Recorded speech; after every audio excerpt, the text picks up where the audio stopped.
दोस्तों, हमने अक्सर देखा है कि लोग भगवानों की मूर्ति गलत स्थान पर लगा देते हैं। खास तौर से गणेश जी की मूर्ति हमें कहाँ लगानी चाहिए और कहाँ नहीं लगानी चाहिए।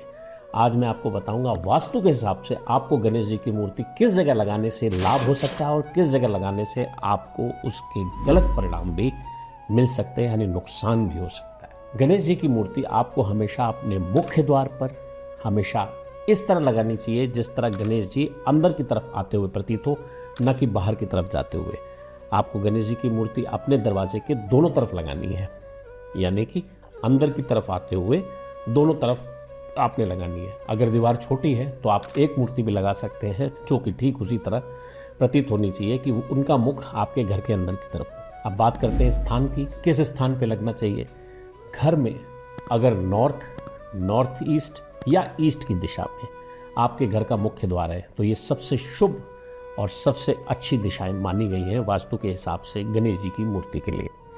अगर ये संभव नहीं है तो आप अपने घर के मुख्य द्वार, जो भी आपके मुख्य द्वार, चाहे वो वेस्ट हो, चाहे वो साउथ हो, चाहे वो नॉर्थ या नॉर्थ ईस्ट, कुछ भी आपका द्वार हो, आपको घर में मूर्ति उसी तरह से लगानी है जैसे मैंने आपको बताया। अब गणेश जी की मूर्ति के साथ अगर आप रिद्धि सिद्धि यानी कि उनकी पत्नियां, उनकी भी मूर्ति अगर आप साथ में लगाते हैं तो ये उससे ज़्यादा बेहद शुभ होता है। गणेश जी की मूर्ति की विशेषता क्या होनी चाहिए। गणेश जी की मूर्ति अगर आप लगाते हैं तो गणेश जी की मूर्ति में खास तरह से देखें, ध्यान से देखें कि उनकी मूर्ति में जो उनकी सूंड है वो हमेशा बाएं तरफ हो।